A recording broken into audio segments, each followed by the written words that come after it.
All right, today we're jumping into one of the most incredible leadership stories ever told. It's really a tale of two kings, one who had it all and lost it, and another who came from nowhere and changed everything. And that really is the question at the heart of this whole story, isn't it? We kick things off with Israel's very first king, a man named Saul. Now, on paper, this guy was perfect, chosen like God, tall, impressive. He looked the part. But his grip on the throne was way more fragile than anyone realized, and his story is just this incredible look at how a leader can totally unravel. Okay, so let's get into it. Saul's reign, it starts off with a lot of promise, but it's really defined by a series of massive failures that show you who he really is deep down. And it's not like he just made one bad call. Nope, this was a pattern. So, let's set the scene. Saul's first big screw-up happens at a place called Gilgal. The Philistine army is closing in, and he is, to put it mildly, panicking. The prophet Samuel told him, "Hey, wait 7 days, I'll come do the holy sacrifice." But Samuel's running late. Saul's watching his army, his own men, start to freak out and desert. So, what's he gonna do? And this right here, this is basically Saul's playbook for failure. It always starts with fear. Instead of trusting God, he gets scared and decides he has to take control. He abuses his power as king and performs a sacrifice himself, something only a priest was allowed to do. Then, when he gets called out on it, he tries to wrap it all up in a religious bow, saying, "Oh, I just felt compelled to seek God's favor." But Samuel sees right through it and calls him out for blatant disobedience. And believe me, this wasn't a one-time thing. It becomes his MO. A little later, God gives him a crystal-clear command: completely destroy the Amalekites. So Saul wins the battle, but he keeps their king alive and all the best livestock. His excuse? Oh, we were going to sacrifice them to God. But Samuel just drops this absolutely devastating verdict on him. It was never about the sacrifice. It was about obedience. And with that single act of disobedience, Saul's reign is, for all intents and purposes, over. And if you really want to understand what's wrong with Saul, this is it. In another story, he makes this rash, foolish vow that none of his soldiers can eat until they win. His own son, Jonathan, who's the hero of the battle, by the way, doesn't hear the order and has some honey. And Saul is ready to have him executed for it. Now just think about that for a second. He's willing to kill his own son for breaking his word, but he completely ignores God's direct command when it's inconvenient. It all boils down to this: his ego, his own authority, had become bigger than God's. So, with Saul basically fired by God, the prophet Samuel is sent on a new mission. But he's not sent to a palace or a military academy. He's sent to a sheep pasture to find a shepherd boy named David, a kid who is, in pretty much every way, Saul's total opposite. And this right here is the guiding principle of this whole transition. See, when Samuel gets to the house and sees David's older brothers, who are all tall and impressive, he thinks, okay, it's got to be one of these guys. But God corrects him with this line. Remember, Saul was picked because he looked like a king. He was tall, he was handsome. David gets picked for what's on the inside, for his heart. And we see this heart, this character, on full display in David's very first big moment on the world stage. He's facing down the giant Goliath, and the difference between them is just staggering. Goliath is all trash talk and brute force, trusting in his armor and his weapons. But David, man, he just flips the script entirely. He says, this isn't about me versus you.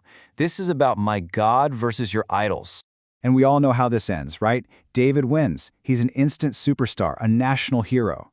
But this incredible victory, which should have been a good thing for King Saul, ends up being the worst thing possible. Because when the people start singing this song, it's like a match thrown on the gasoline of Saul's insecurity. He just can't handle someone else getting more attention. His fear curdles into this toxic, all-consuming jealousy. And this is where things get really dark. I mean really dark. Saul, the sitting king, dedicates the entire state apparatus, the whole army, to one single-minded goal: hunting down and killing David, the very man who saved the country. The kingdom literally becomes a hunting ground for its own king. So David is on the run for his life. He goes to Nob, gets some help from the priests, and what does Saul do? He has all 85 of them slaughtered, just like that. David then has to flee to Gath, Goliath's hometown of all places, and pretend to be insane just to stay alive. Later, he saves an entire city, Keilah, only to find out from God that its people are about to hand him over to Saul. It's just one betrayal and one narrow escape after another. But this is what's so incredible about David. This is what sets him apart. Twice, he gets Saul dead to rights. He finds him totally vulnerable in a cave, and then later, fast asleep in the middle of his camp. Both times, David's men are whispering in his ear, "Do it, this is your chance from God." And both times, David refuses. He will not raise a hand against the Lord's anointed. He respects the office of king, even if he doesn't respect the man in it. He's going to trust God to sort this out in his own time. And speaking of making the right call, remember that story back in Keilah? It's such a fascinating moment. David asks God two questions. Will Saul come down here, and will the people of Keilah betray me? And God says, yep, to both. So what does David do? He leaves. And that future, the one God said would happen, never comes to pass. It shows you the huge difference between these two leaders. Saul acts on his own fears, but David gets actual intel from God and then acts decisively, changing the future. It's wild, right? All right, let's fast forward. Years have gone by, and now we're at the final, truly tragic chapter of Saul's life. He's an old man now, on the eve of one last massive battle with the Philistines, and he is terrified, and he is completely alone. Saul is desperate for a sign, for any kind of guidance, but because he has spent years rejecting God's word, now, when he needs him most, God is silent. The text says God wouldn't answer him, not in dreams, not through priests, not by any method at all. Can you imagine that kind of terror? A king facing his final battle, totally cut off from heaven. So in total desperation, he does the one thing he knows he absolutely shouldn't do. He banned mediums from the land, but now he disguises himself and goes to find one. And he asks her to do the unthinkable, bring up the spirit of the prophet Samuel from the dead. But then something happens that freaks out even the medium. This wasn't some parlor trick. Samuel is actually there, and she is horrified. And Saul gets his message, all right? But it's a message of pure doom. The spirit of Samuel just confirms everything Saul already feared. The kingdom is gone, it's been given to David. And then comes the final, soul-crushing sentence. Tomorrow, you and your sons will be with me, with Samuel, in the realm of the dead. Saul walks into his last battle knowing, for a fact, that he is going to die.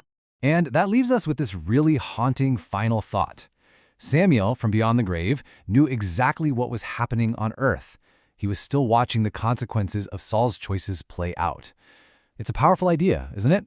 It's a reminder that leadership isn't just about the crown you wear or the power you have while you're alive. It's about the choices you make and the long shadow they cast on the future.